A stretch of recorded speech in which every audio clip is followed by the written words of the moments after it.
أعوذ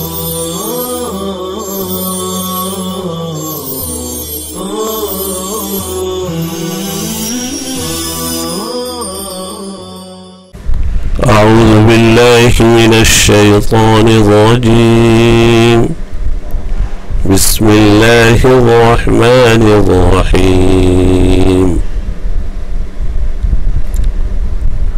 إنا أعطيناك الكوثر فصل لربك وانحر إن شانئك هو الأبتر. إنا أعطيناك الكوثر فصل لربك وانحر إن شانئك هو الأبتر. صدق الله العظيم. سورہ کوثر مکی اور مدنی ہونے میں اختلاف ہے. حضرت ابن عباس کا قول ہے کہ مکی ہے، جمہور کا قول بھی یہی ہے. حسن اور اکرمہ اور حضرت مجاہد کا قول یہ ہے کہ یہ مدنی ہے، لیکن پہلا قول اصح بھی ہے، اشہر بھی ہے. ماقبل کے ساتھ مناسبت واضح ہے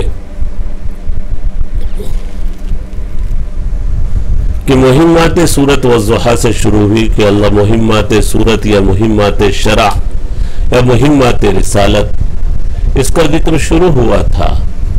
تو اللہ تبارک و تعالی نے مہمات رسالت میں، چونکہ رسالت بھی ہے، اللہ کے نبی صلی اللہ علیہ وسلم کا تذکرہ اس سورت کے اندر ہے.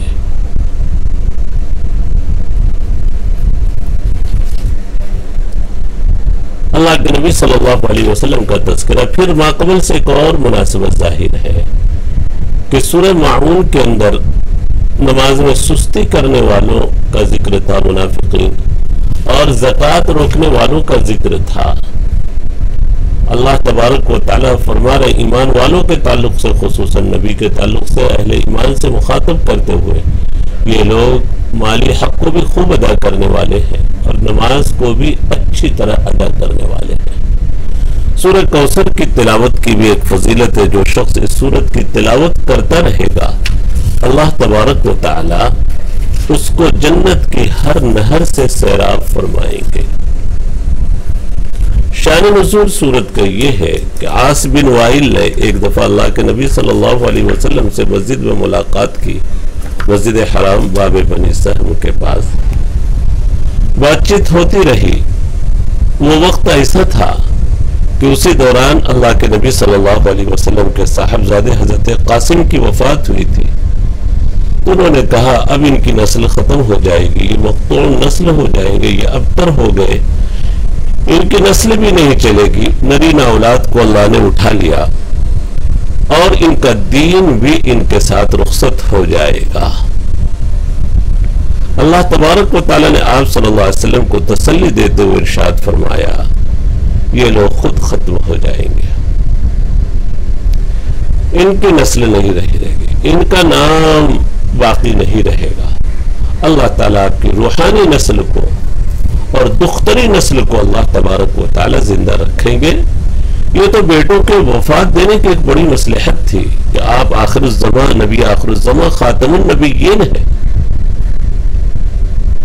تو اگر بیٹے زندہ رہے تو اندیشہ یہ تھا کہ یہ بیٹوں تو نہیں لیکن لوگ کہیں نبی نہ مان لے کہ ہر بیٹے کو اپنے باپ سے وراثت ملتی ہے، کہیں ان بیٹوں کو باپ سے نبوت وراثت میں ملی ہو. بیٹیوں کے بارے میں کوئی ایسا اندیشہ نہیں تھا، چونکہ اللہ تعالیٰ نے کسی خاتون کو نبوت نہیں دی.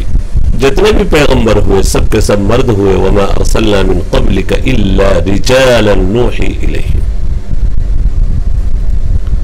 اللہ تعالیٰ نے اس آیت میں تسلی دی اور فرمایا کہ اِنَّا أَعْطَيْنَا، ہم نے آپ کو عطا کیا. أعطینا ماضی جمع متکلم میں باب فعل سے تعظیماً جمع کا صیغہ استعمال ہوا ہے. اور پھر یہاں أعطینا ہے، عطا کیا، ہم نے دے دیا، قدر میں لکھ دیا تقدیر میں اور عطا کر دیا، وقوع ہو چکا. اور وَلَسَوْفَ يُعْطِيكَ رَبُّكَ وَهُوَ الضُّحَىٰ میں مضارع کا استعمال ہوا تھا کہ یا آئندہ بھی بہت سارے خیر اور خوبیوں پر اللہ تبارک و تعالی آپ کو تمکن اور استیلا اور قدرت نصیب فرمائیں گے۔ کوثر، ہم نے آپ کو خیر کثیر عطا کیا۔ کثرت سے کوثر سے مبالغہ ہے، جیسے نفل سے نوفل آتا ہے۔ کثیر نعمت، الخیر الکثیر، بہت سارے اقوال ہیں کوثر کے سلسلے میں، حوض کوثر ہے، خیر کثیر ہے، تقریباً 16 اقوال ہیں، لیکن علماء کرام نے فرمایا کہ سب سے بہتر اس سے مراد دین اور دنیا کی ہر خیر اور بھلائی کو لیا جاوے، خیر کثیر مراد لیا جائے، اور اس خیر کثیر میں حوض کوثر بھی شامل ہے۔ اس خیر کثیر میں حوض کوثر بھی شامل ہے کہ خیر کثیر تو دیا ہی، یہ حوض کوثر بھی اللہ نے اب یہ میدان حشر میں یہ حوض کوثر ہوگا، جو امتی ایک دفعہ پی لے گا اس کو لم یظمأ ابداً، کبھی پیاس نہیں لگے گی۔ جنت میں پینا ضرور ہوگا، لیکن جنت تکلیف کی جگہ نہیں ہے، اس لیے وہاں بھوک پیاس نہیں لگے گی۔ جو کچھ بھی کھانا پینا ہوگا فقط تلذذ کے لیے ہوگا، نہ وہاں بھوک لگے گی نہ پیاس لگے گی، چونکہ بھوک پیاس بھی ایک تکلیف ہے۔ اور بہشت آ کے آزار نباشت، جنت وہ جگہ ہے جہاں کسی طرح کی کوئی تکلیف نہ ہوگی۔ بہشت آ کے آزار نباشت، کسیرا با کسے کار نباشت۔ اِنَّا أَعْطَيْنَاكَ الْكَوْثَرَ، حوض کوثر کو مراد لیا جائے یا خیر کثیر مراد لیا جائے۔ حوض کوثر جنت کی ایک نہر ہے، بعض روایتوں میں کہ جنت کی نہر ہے، اور یہاں بتایا میدان حشر کی، علماء نے اس میں تطبیق دی ہے، یہ نہر تو حشر میں ہوگا لیکن اس کا کنیکشن نہر کی جنت سے ہوگا، اور نہر کے جنت کی دھاریں اس میں گر رہی ہوں گی، اس کے کنارے دونوں سونے کے ہیں، موتی اور یاقوت بھی اس میں نیچے بہ رہے ہوں، اس کی مٹی مشک سے بھی زیادہ، پانی شہد سے بھی زیادہ میٹھا اور برف سے بھی زیادہ سفید ہوگا، ایسی پاکیزہ نہر ہے یہ۔ ایک دفعہ اللہ کے نبی صلی اللہ علیہ وسلم صحابہ کے درمیان بیٹھے ہوئے تھے، اچانک ایک نیند سی ہلکی تعریف ہوئی، مسکراتے ہوئے اللہ کے نبی صلی اللہ علیہ وسلم اٹھایا تو صحابہ نے پوچھا کیوں ہنسی آ رہے؟ اللہ کے نبی صلی اللہ علیہ وسلم کہا ابھی میرے اوپر ایک سورت نازل ہوئی، اِنَّا أَعْطَيْنَاكَ الْكَوْثَرَ، یہ سورت نازل ہوئی پوری۔ تو صحابہ نے پوچھا جانتے ہو؟ صحابہ سے پوچھا حوض کوثر کیا ہے؟ تو آپ نے فرمایا پھر یہ ایک نہر ہے اللہ نے جس کا مجھ سے وعدہ کیا، اس پر بہت بھلائی ہے، میری امت اس حوض پر وارد ہوگی، اس کے برتن ستاروں کی تعداد کے برابر ہے، ستاروں کی تعداد، لیکن جنہوں نے بدعت کیا، بعد میں نئی چیزیں ایجاد کی اللہ کے نبی، ایسے لوگوں کو اس حوض سے دھتکار دیا جائے گا، ایسے لوگوں کو اس حوض سے دھتکار دیا جائے گا۔ جی إِنَّا أَعْطَيْنَاكَ نَهْرٌ فِي الْجَنَّةِ وَهُوَ حَوْضٌ تَرِدُ عَلَيْهِ أُمَّتُهُ أَبِ الْكَوْثَرِ الْخَيْرُ الْكَثِيرُ مِنَ النُّبُوَّةِ وَالْقُرْآنِ وَالشَّفَاعَةِ، ساری خیر کی چیزیں، جب بڑی نعمت آپ کو ملی ہے، بڑی نعمت کا شکر بھی بڑا ہوتا ہے۔ فَصَلِّ لِرَبِّكَ، اپنے رب کے لیے نماز پڑھیے، عظیم نعمت کا شکر بھی عظیم ہوتا ہے۔ فَصَلِّ لِرَبِّكَ، نماز پڑھیے، نماز جسمانی عبادتوں میں سب سے اہم ہے، عباد الدین، دین کا ستون کہا گیا، تمام بدن عبادتوں میں سب سے اہم، اس لیے اس کا ذکر مقدم ہے۔ فصلی لربک، نماز پڑھی، لربک کی جگہ لنا ہوتا، اس میں ہیبت زیادہ تعریف ہوتی، لیکن اللہ نے لنا کی جگہ لربک بڑھا کر یہ اشارہ کر دیا کہ نماز در حقیقت اللہ کی نعمت ربوبیت کا ایک بڑا شکر ہے کہ وہ ہمارا پالن ہار ہے اور ہر لمحے ہماری تربیت کی اور پرورش کی فکر کر رہا ہے۔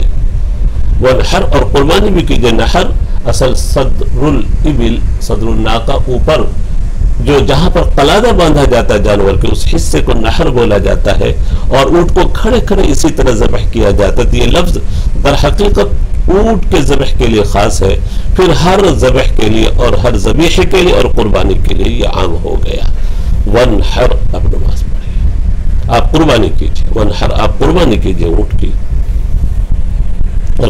قربانی بھی تمام عبادتوں میں، مالی عبادتوں میں بہت اہمیت یہ قربانی رکھتی، اسی لیے اللہ نے نماز کا اگر قرآن کریم میں تذکرہ کیا ہے تو وہاں پر قربانی کا بھی تذکرہ کیا، ان صلاتی ونسکی ومحیای ومماتی للہ رب العالمین۔ دیکھیے اللہ تبارک و تعالی نے اگر وہاں پر نماز کا ذکر کیا ہے تو قربانی کا بھی ذکر کیا ہے۔ معلوم ہوا کہ نماز جیسے اہم عبادات ہے، جسمانی عبادتوں میں، مالی عبادتوں میں قربانی بڑی اہمیت رکھتی ہے۔ لربک کا اضافہ اللہ نے کیا کہ اخلاص کے ساتھ کیجئے۔ اہل مکہ بھی، کفار بھی نماز پڑھتے، قربانی کرتے تھے، لیکن ان کا سارا یہ کام، اس طرح کا کام ان کے بتوں کے لیے ہوتا، ان کے معبودان باطلہ کو خوش کرنے کے لیے ہوتا۔ وہ جانور بھی ذبح کرتے کعبہ کے پاس، اور ذبح کر کے کہتے لو اللہ کتنا خون چاہیے، کتنا گوشت چاہیے۔ قربانی کے سلسلے میں بھی بڑا غلط عقیدہ تھا کہ اللہ کے نزدیک قربانی کے جانور کا خون پہنچتا، گوشت پہنچتا ہے۔ اللہ نے اسی کے رد کے لیے وہ آیت نازل فرمائی 17ویں پارے کی، لن ينال الله لحومها ولا دماؤها ولكن يناله التقوى منكم۔ اللہ کے نزدیک تقوی پہنچتا ہے، جانور کا خون اور گوشت نہیں پہنچتا۔ عام نماز مراد ہے فصلی لربک سے 5 وقتہ نماز اور ساری نمازیں۔ بعض نے فصلی لربک سے مزدلفہ کی فجر کو مراد لیا ہے کہ خصوصی طور پر اللہ کے نبی صلی اللہ علیہ وسلم کو خطاب ہے، اور پھر مزدلفہ کے اندر 10 کو فجر کی نماز پڑھ کر، اسی لیے صاحب جلالین نے صلاۃ عید النحر کہا ہے۔ ونحر پھر جا کر منہ میں جا کر قربانی کیجئے۔ چنانچہ اللہ کے نبی صلی اللہ علیہ وسلم نے اس پر پورا عمل کیا، اور حجۃ الوداع کے موقع پر خصوصاً 100 بدنہ کو ذبح کیا، 100 اونٹ ذبح کیے، 70 تو اپنے مبارک ہاتھوں سے، اور 30 کو حضرت علی رضی اللہ تعالیٰ۔ میں فصلی لربک ونحر میں صلی میں حقوق اللہ ہے، اور ونحر میں حقوق العباد ہے، چونکہ قربانی کے گوشت کھلانے کا حکم بندوں کو ہے، بندوں کا حق ادا ہو۔ فصلی لربک ونحر۔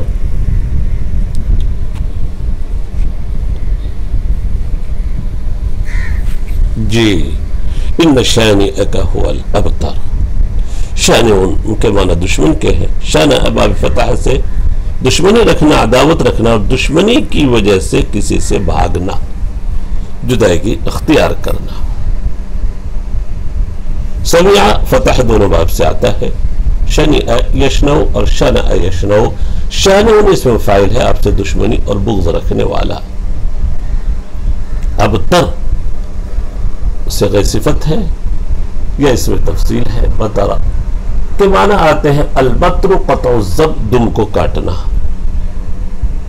اسی لیے جس کام کو شروع کیا جائے اور اللہ کی تعریف نہ کی جائے، بسم اللہ نہ پڑھا جائے، تو ان ناقص اور دم بریدہ رہتا ہے۔ کل امر ذی بال لم یبدا بسم اللہ یا بحمد اللہ فاقطع، واجزم بھی آیا ہے، ابتر بھی آیا، دم بریدہ ہوتا ہے۔ بطرہ حمار الابتر، اس گدھے کو کہا جاتا ہے جس کی دم نہ ہو، ابتر۔ آپ کا دشمن ہی مقتول نسل ہوگا، جیسا کہ بتایا کہ عاص بن وائل سہمی نے طعنہ دیا تھا اللہ کے نبی صلی اللہ علیہ وسلم کو، اب آپ کی نسل ختم ہو جائے گی، آپ کا دین بھی ختم ہو جائے گا، لیکن اللہ تبارک و تعالی نے آپ کی روحانی نسل کو بھی باقی رکھا، اور باقی رکھیں گے قیامت تک۔ آج روحانی نسل میں اہل ایمان اتنے ہیں جن کی تعداد شمار نہیں کی جا سکتی۔ یہ تو روحانی نسل کا حال ہے، اور دختری نسل کو بھی اللہ تبارک و تعالی نے خوب چلایا، دختری نسل کو بھی اللہ تبارک و تعالی۔ تو آپ صلی اللہ علیہ وسلم کو ابتر کہا تھا، المنقطع۔ ابتر کے ایک معنی ہر خیر سے کٹا ہوا بھی، یا جس کا پچھلا حصہ دم کاٹ دیا گیا ہو۔ عاص بن وائل سہمی کے بارے میں نازل ہوئی، اس نے ابتر کہا تھا آپ صلی اللہ علیہ وسلم کے صاحبزادے قاسم کی وفات ہوتا، اور کہا جاتا اس وقت، اسی وقت دوسرے بیٹے کا بھی اس سے پہلے انتقال ہو چکا تھا، عبداللہ قاسم، طیب اور طاہر جن کے لقب ہے۔ اس سے یہ سمجھا جاتا ہے کہ بیٹے 4 ہیں، بیٹے 2 ہی ہیں، قاسم اور عبداللہ، اور طیب اور طاہر ان کے لقب ہے، اور ایک بیٹا حضرت ابراہیم جو ماریہ قبطیہ باندی سے پیدا ہوئے۔ جی ان شانئک هو الابتر۔ اللہ تبارک و تعالی آپ کے دشمن ہی کی نسل کو ابتر مقطوع کر دیں گے، اس کو مقطوع نسل کر دیں گے، دم بریدہ کر دیں گے اللہ تبارک و تعالی، مقطوع نسل اس کو کریں گے۔ دیکھیے آگے، ابتر عند موت ابی القاسم۔